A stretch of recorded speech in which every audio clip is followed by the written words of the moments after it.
Salut les prévoyants, salut les survivants, salut à tous. Aujourd'hui, on va tester en conditions réelles l'un de mes kits de communication d'urgence, donc avec le Kenwood THF7 que je vous avais présenté dans une précédente vidéo, avec bien sûr ses accessoires, ses différentes antennes, ses deux batteries, le panneau solaire qui va avec, et je vais y rajouter donc en complément un petit power bank avec le câble de rechargement. Donc on va voir tout d'abord rapidement ce qu'il y a à l'intérieur et puis on va déployer la station d'écoute, voire même d'émission, puis on va voir un petit peu ce que ça vaut, puisque là l'idée c'était vraiment de se mettre en conditions réelles. Et donc là je suis en pleine garrigue, tout autour de moi à 360, à 340 degrés, je suis dans une cuvette en fait, c'est que de la montagne. Il n'y a que dans le bout là-bas où il y a un petit dégagement. Mais là où je suis, donc j'ai pas de réseau téléphonique, voire très peu. J'arrive à peine à capter de la 4G ici, donc voilà, autant vous dire que pour capter des réseaux et avoir de l'information, ça reste quand même relativement compliqué. Donc on va voir si avec ce kit-là, on peut recevoir de l'information à travers dans notre périmètre, voire même notre région, notre pays, voire même toute l'Europe. Et puis on va voir un petit peu les limites et les performances, ou plutôt les performances et les limites de ce type d'installation, de mon kit. Puisque bien sûr, après, ça va être à vous de constituer le vôtre avec vos besoins et de modifier peut-être certains modules. Donc, premier élément, ça va être le câble de rechargement. Donc c'est un redresseur de tension universel, donc ça va nous permettre de recharger n'importe quelle batterie de radio fonctionnant en 7,4 volts. Donc on va y mettre de l'USB, enfin on va lui envoyer du 5 volts en USB, et lui il va nous sortir entre 8,4 et 9 volts de tension continue, donc dans les deux pinces que vous voyez juste ici. Donc on va venir mettre la pince sur les plots de notre batterie. Donc premier élément, le câble de rechargement, je vais mettre ici parce que sinon je vais avoir le soleil qui va me gêner. Donc le Kenwood THF7 que je vous avais présenté dans une précédente vidéo, mais on ne l'a pas réellement testé en conditions réelles, avec une première batterie. Donc moi je les numérote les batteries, elles ont un marquage au marqueur et ça me permet de ne pas me tromper lorsque j'en ai plusieurs.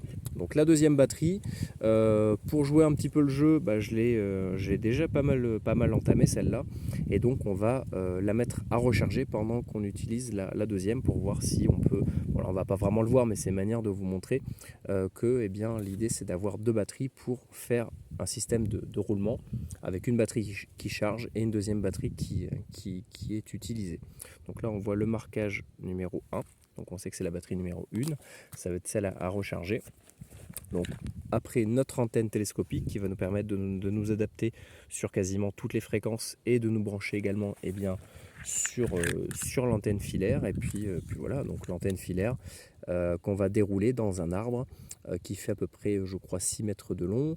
Moi j'ai un vieux modèle Sony, mais vous pouvez en trouver sous différentes marques pour quelques euros, ou même tout simplement prendre un simple fil de fer. Ça fonctionne tout aussi bien, voire mieux. Mais voilà, moi j'ai voulu avoir un truc assez propre, donc je suis resté sur ma bonne vieille antenne filaire. Donc avec ça, on va pouvoir couvrir de manière relativement, avec un petit peu de performance quand même, de 10 mégas à peut-être 700-800 mégas. Au-delà de ces fréquences, moi je ne serais pas vraiment capable sur de la longue distance de capter des signaux. Pour ça, il faudra soit des antennes beaucoup plus petites pour les fréquences très hautes, ou une antenne beaucoup plus grande qui fasse peut-être 80-100 mètres de long, voire plus pour les fréquences très basses en HF.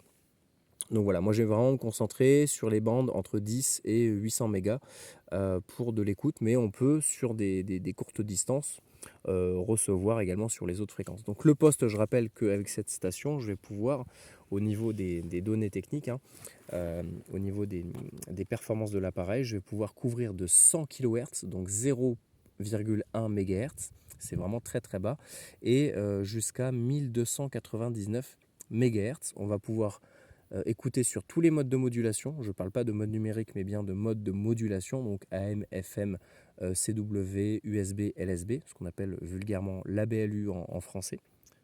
Donc on va commencer sur les fréquences basses et puis on va monter progressivement sur les fréquences hautes et on va essayer de récolter de l'information, voir si on capte des stations et puis voilà. Donc pour commencer, on va mettre la batterie sur la radio. Hop, donc moi j'ai changé le clip, j'ai mis un clip Baofeng. Donc l'antenne est connectée, donc ici pour le premier, on va dire, tout ce qui va être vraiment radio, on est OK. Maintenant, on va voir pour le rechargement de notre batterie. Donc on a le choix.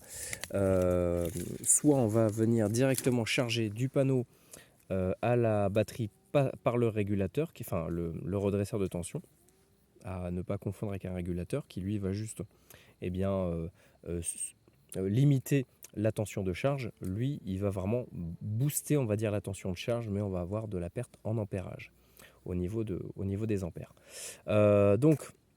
Vous pouvez, on peut totalement l'alimenter par le câble directement par le panneau, mais les performances seront beaucoup moins significatives puisque la tension va varier sur le panneau et donc ce type d'appareil a vraiment du mal lorsque la tension varie en permanence.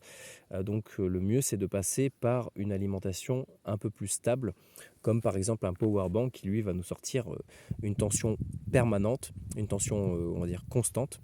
Donc je crois que celui-là c'est 5,10 volts l'ampérage pareil ça va être relativement constant, donc ça évitera au câble d'avoir des dysfonctionnements. Donc là, à part le poste que j'ai payé, je crois, 120 ou 150 euros, mais il est en état neuf et franchement, ça vaut largement le coup. Là, on est vraiment sur du matos premier prix. On est sur des panneaux solaires à 15 balles. Moi, j'en ai plusieurs, j'en ai même filé à la famille, tellement que ça vaut pas cher. Donc, hop, on est sur un panneau 5 volts qui sort un peu plus d'un ampère heure, selon ce qu'on va lui réclamer. Donc en USB, on va venir tout d'abord brancher le câble. Tiens, on va commencer par le câble. Dès que je utilise le câble, je parlais bien sûr du redresseur de tension. Donc là, voilà, on l'a branché au panneau. On a un petit voyant qui va nous indiquer soit que la batterie est en charge, soit que la batterie est chargée. Toujours pareil, rouge, ça charge, orange, c'est à moitié, vert, c'est OK. Donc, hop, je vais vous montrer comment on procède. C'est vraiment pas compliqué. Ici, on va venir regarder la polarité de la batterie. Donc le plus, il est à gauche. On met la petite pince sur la partie gauche. Hop, la pince noire qui est le moins sur la partie droite. Et puis, on a juste à mettre tout ça au soleil. Donc là, on a juste à faire hop, à le mettre là. Hop, et voilà. Ça charge. Pensez à toujours protéger la batterie du soleil, ça n'aime pas du tout, surtout si c'est du lithium, ça risque de péter. Donc là voilà, normalement ma batterie charge, mais je vous dis avec la tension, le soleil qui est jamais vraiment constant au niveau de on va dire de l'énergie qu'on reçoit du soleil.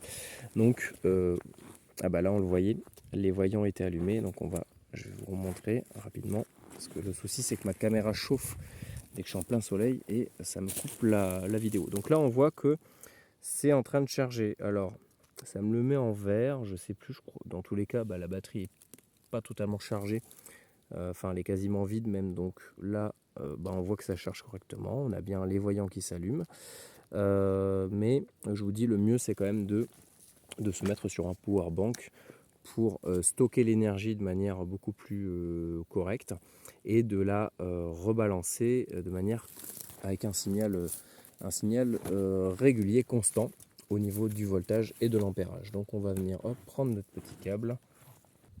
Donc ce que je vais faire pour avoir une idée un peu plus précise de où est-ce que ça en est dans le chargement de ma batterie, je vais utiliser ce petit, moi j'appelle ça un multimètre, parce que littéralement c'est un multimètre, ce petit multimètre que je vous avais présenté sur Patreon et qu'on va d'ailleurs s'amuser à modifier, qui va me permettre de voir le voltage, l'ampérage et l'énergie déjà stockée dans une batterie. Donc ça va me permettre de savoir à peu près où est-ce que j'en suis dans le chargement de mon powerbank, puisque là j'ai encore une fois, c'est un powerbank premier prix dans lequel on met des 18650 et donc j'ai juste 4 valeurs différentes, 25, 50, 75 et 100.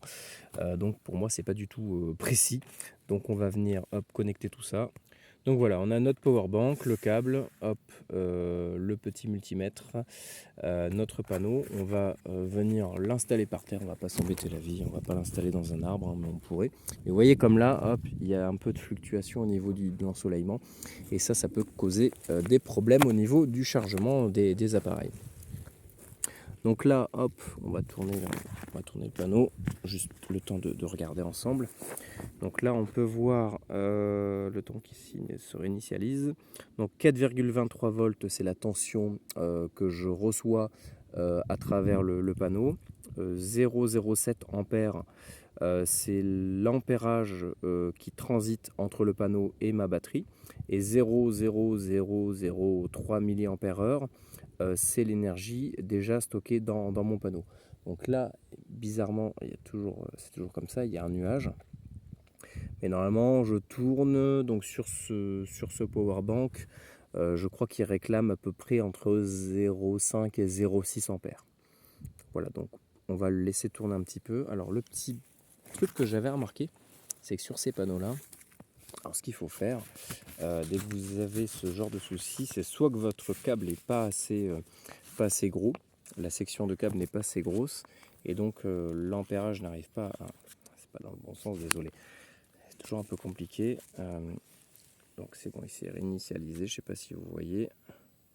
C'est que là, l'ampérage n'est pas bon. Donc ce qu'il faut faire, vous le mettez au soleil, vous débranchez votre appareil et vous le rebranchez.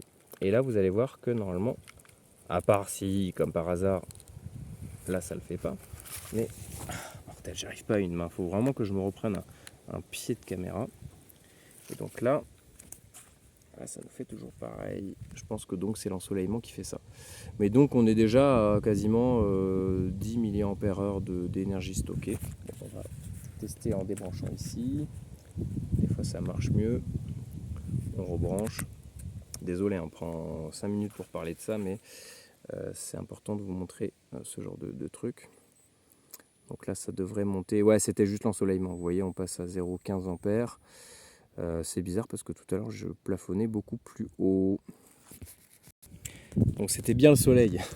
C'est que regardez, il y a un nuage qui vient de passer et ça me bloquait l'ensoleillement. Donc là on voit qu'on est à on est à plus de 0,5 ampères heure.